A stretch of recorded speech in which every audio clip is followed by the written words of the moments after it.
Hi, we're going to return to our discussion of employee rights and responsibilities, and today I want to focus on one particular problem, whistleblowing, and when whistleblowing actually counts as whistleblowing, when it's morally justified, when it might be morally permissible, when it might be actually prohibited.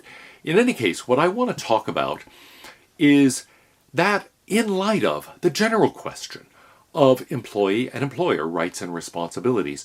Both sides have rights, both sides have responsibilities. There's a great deal of discussion about the details of those responsibilities, about whether companies are under the obligation to pay what is called a living wage, for example. And if we take the perspective of role ethics and think that this depends on the nature of the relationship between employer and employee, then we can see that the models we outlined last time are actually critical for thinking about this in general. Roughly speaking, we're going to think on a contractual model, nothing is really owed except what has been agreed to by the parties. And so we're going to be inclined to say, no, there is no such obligation. And this is true not just with respect to that specific issue, but all sorts of issues concerning family leave, privacy, a variety of other things that might be thought to be, if not rights, at any rate interests of employees. But we can also then say, well, okay, on a familial model, on a communal model, some of those demands make much more sense. On an authority model, well, it's really up to the boss, up to the owners of the company, let's say. And so two of those models, in general, are going to support such rights on the role of employees, and two others are going to suggest that they are not, in general, rights. It could still be in the interests of a given company, but it's not something that an employee could claim as a right. Well, I'm not going to try to decide among those models, and indeed relationship regulation theory would tend to imply that we don't want to have one model we force on every company. A small high-tech startup, a family-owned pizza shop, a large international corporation, all of those might be in very different situations, and it may be that very different models of what a company is, what the employee-employer relationship is, would be applicable to those various companies. So, from that point of view, you could say it's really a mistake to think we need a general policy that forces companies into one model or another model, and that forces employment into one or another model. Instead, really, they're going to be different models that are appropriate for different kinds of organizations. Well, how does that affect whistleblowing? The whole idea of whistleblowing is that somebody is revealing wrongdoing. They are aware of wrongdoing in a company, or at least something they perceive to be wrongdoing, and they blow the whistle. They tell somebody about this. They give information. Now, they might give information within the company in something some people call internal whistleblowing. But really what's of interest to us from an ethical point of view is doing so outside the company.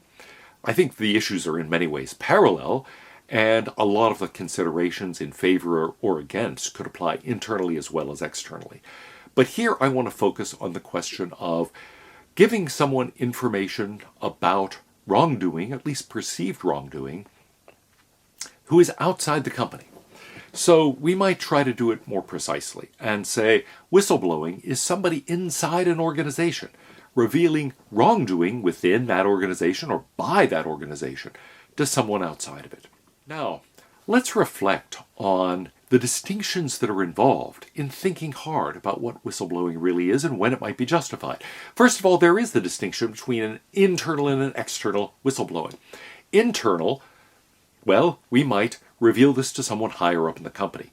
Somebody who's a police officer and witnesses wrongdoing might go to internal affairs and inform them. Somebody within another type of organization might go to some other office and report some kind of violation. Those things are internal. You might simply go to the boss and say, hey, wait a minute, I don't think this is right.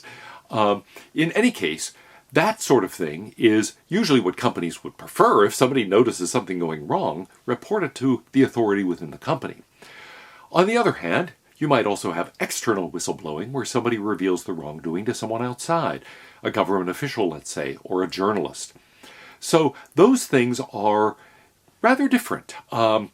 It's one thing to report wrongdoing within the company. It's another thing to report it outside.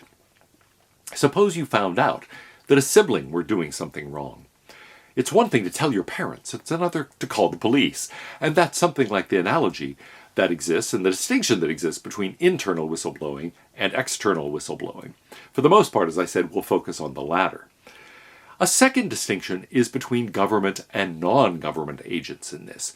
It might be that you reveal this when you go outside the company to a government official, to somebody who is in a position to actually enforce the relevant rule that is being broken, for example, or to investigate this. But you might also reveal it to someone else, to a journalist, let's say, or simply to a friend that you think has influence in certain quarters.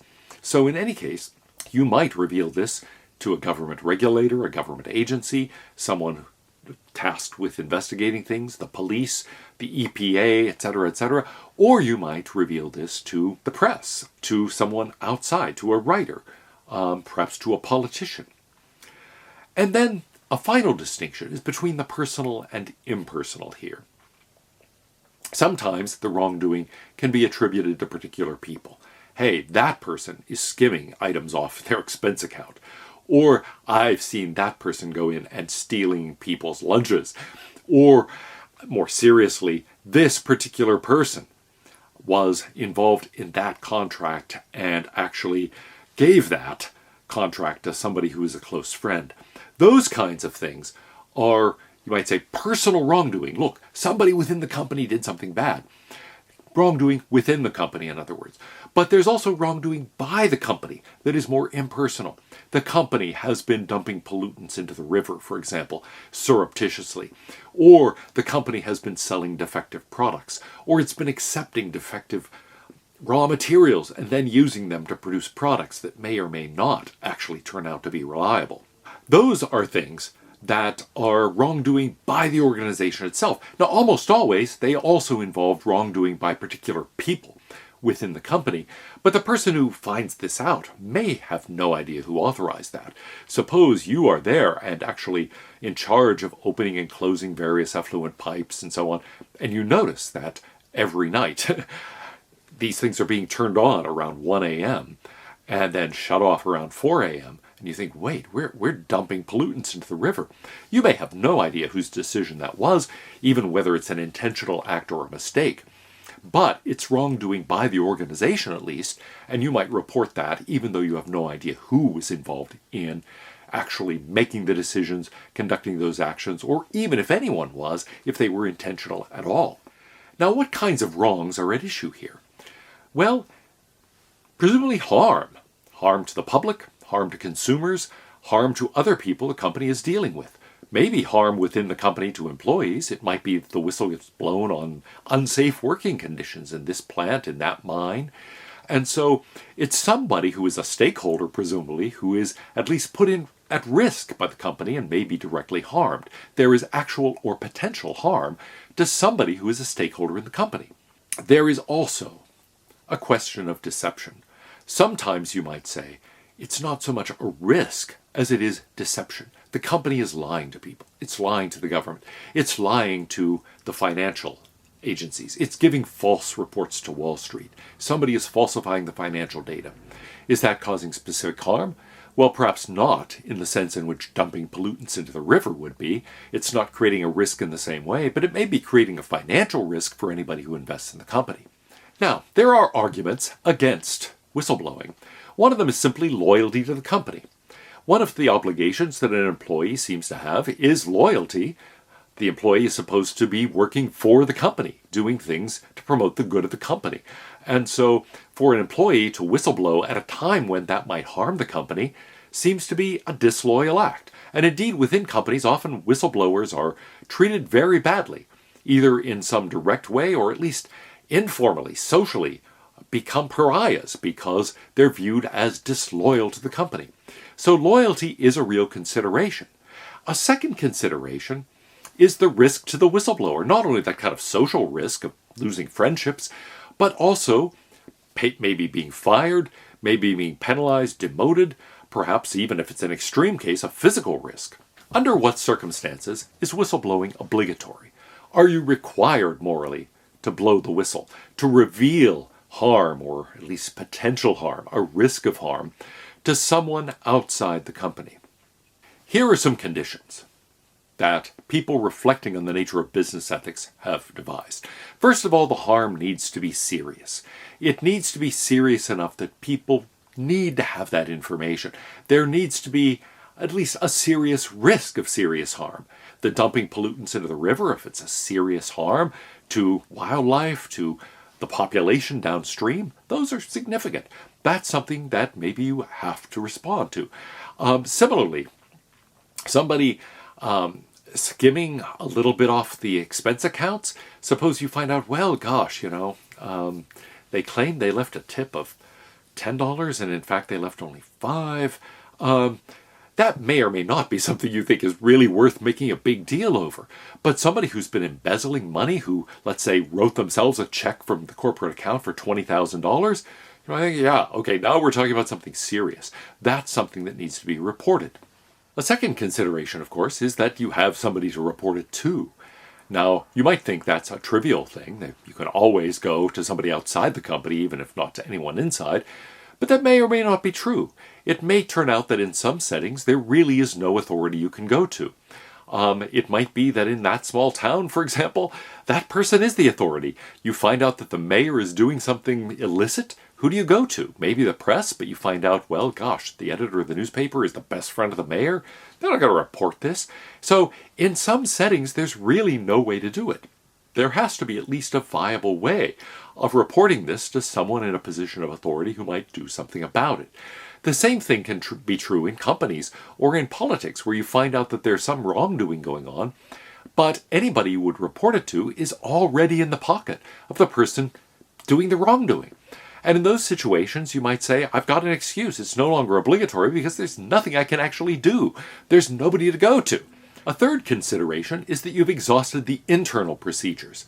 Companies cannot, in general, legally require you to report things internally to some sort of corporate entity that is charged with investigating wrongdoing before going outside to a government agency, for example. But on the other hand, it's strongly encouraged, and it does feel as if to go outside without going through internal procedures, if they're possible and available, is something that is some kind of violation of loyalty.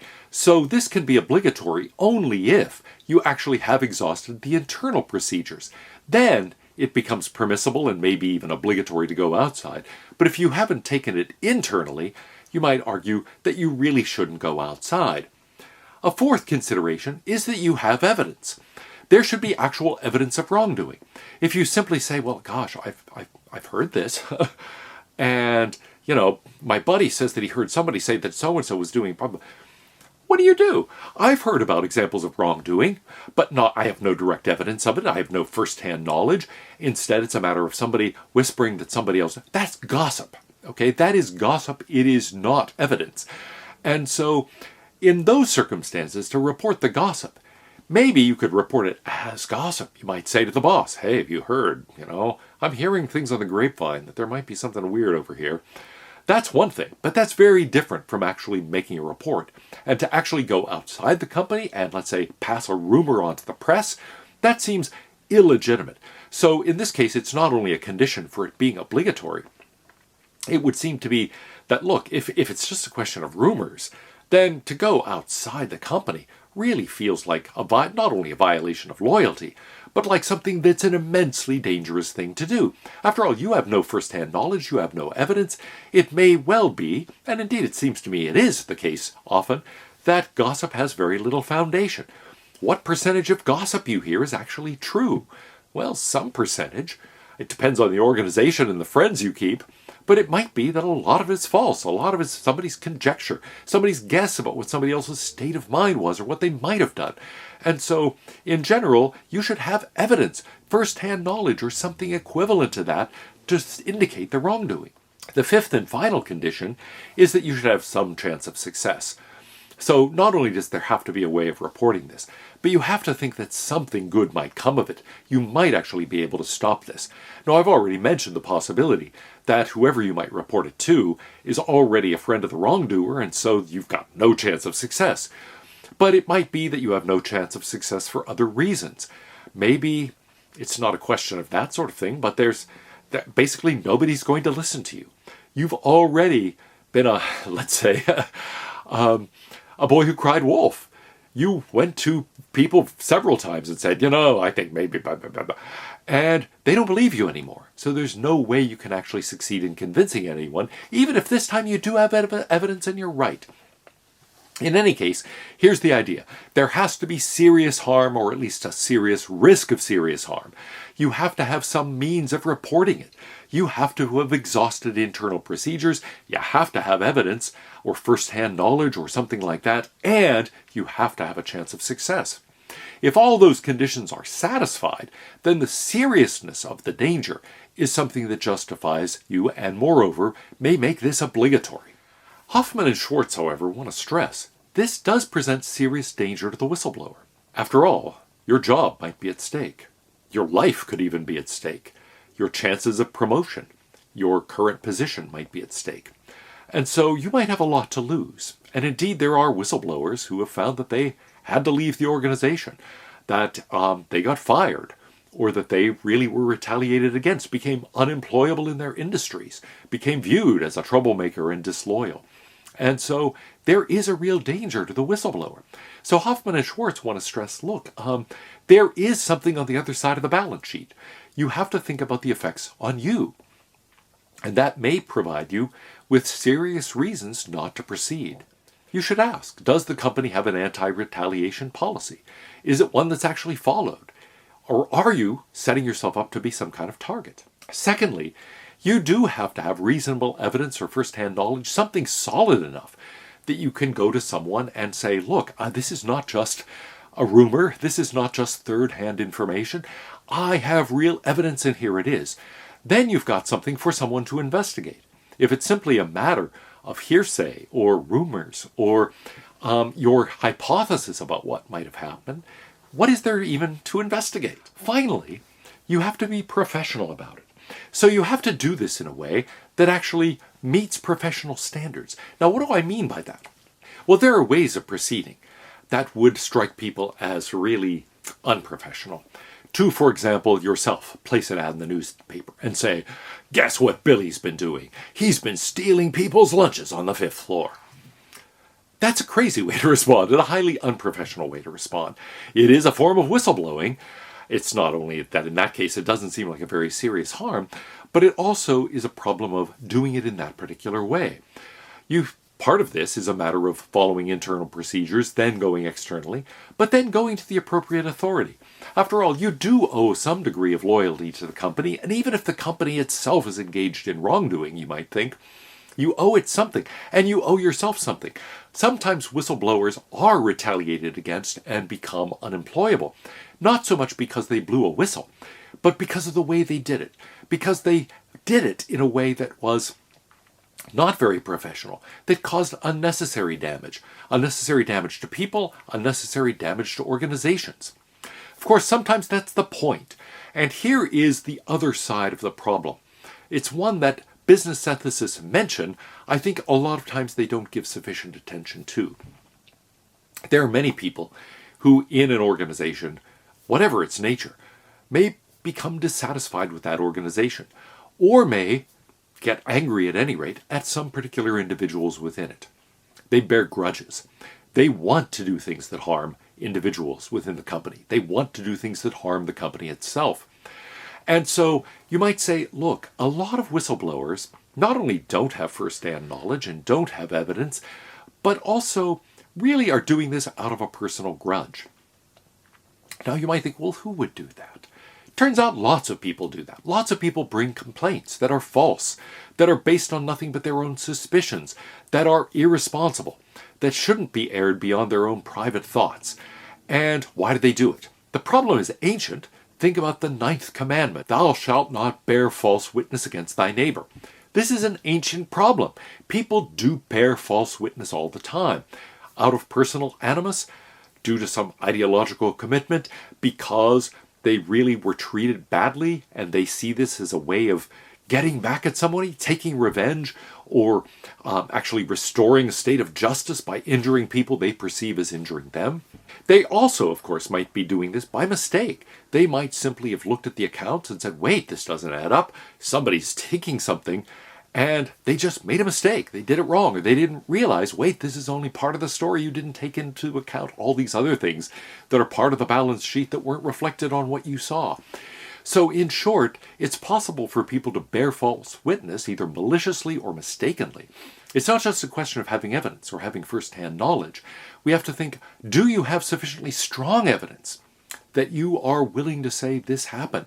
And are you sure it is not due to your own desire for revenge or seeking justice or an ideological commitment or a personal hatred of the company or of people within it? All of those are things that can make whistleblowing not only no longer obligatory, but actually impermissible. A lot of times you can react and say the person who made these charges really acted irresponsibly. They did something damaging with no justification at all. And that kind of behavior, a behavior intended to just harm people, is surely immoral in itself. So in short, if we ask, is whistleblowing right or wrong? It's a complicated question. There are all sorts of factors to consider. Sometimes it's really obligatory if those conditions are fulfilled. Sometimes it's prohibited, not only when they're not fulfilled, but actually when either, you might say, it's really imprudent, it can cause you significant harm, or when there isn't sufficient evidence where you're doing it to be destructive. There might be a variety of things that make it really an immoral thing to do. And then in between, there are cases where it seems permissible, but not required, where it is taking a risk for yourself, where perhaps you do have evidence, but it's not overwhelming, where, let's say, there is a harm, or at least a danger, a risk of harm, but it's unclear just how serious it is, and you may not be in a position to know how serious it is, and so on. So in all of these cases, and for all of these reasons, you might say, it's really a complex question. You need to think through the consequences for the public if you don't blow the whistle, for the company, and for yourself if you do blow the whistle. Now, all of that said can make it sound like I'm rather hostile to the concept of whistleblowing. Well, not so. I think sometimes you have to do this for the health of the organization. Sometimes, for example, if somebody is committing wrongdoing within it, it is for the good of the organization that you reveal that person's wrongdoing. Sometimes the institution itself is in danger of going wrong, but you blow the whistle because you care about the organization. You want to set it back on the right track. You think in the end, things are going to get much worse if nobody blows the whistle and if nobody alerts people before things become so severe that irreparable damage has been done. And so I don't want to suggest that a concern for the good of the organization is always going to push against blowing the whistle. I think sometimes it pushes for it. It can be good for an organization to find out that bad things are going on. And it can be good even if it's the organization itself that's doing them. Because sometimes it's important to correct the problem while there's still merely a risk rather than actual harm, or while the harm is still relatively small. So, in short, better to stop something from happening that could do much greater danger to the company, that could do much greater damage to the company. I hope all of those things aren't too confusing, but you do have to think, what is my evidence? How directly do I know this? How serious is that harm? What procedures are there within the company for resolving it? Even outside the company, what procedures are there? Who could I go to? Are they going to be fair-minded? After all, it's one thing to report things to a government agency that you think might conduct a fair investigation. Another thing to go to the press, which might destroy people's reputations without doing an adequate investigation. And then you have to think, well, what are the consequences to me, to the company, if I do this, if I don't do this? All of those are serious considerations, in addition, of course, to the question of, could I be wrong? What are my motives in doing this? Am I sure I'm doing it for the right sort of reason?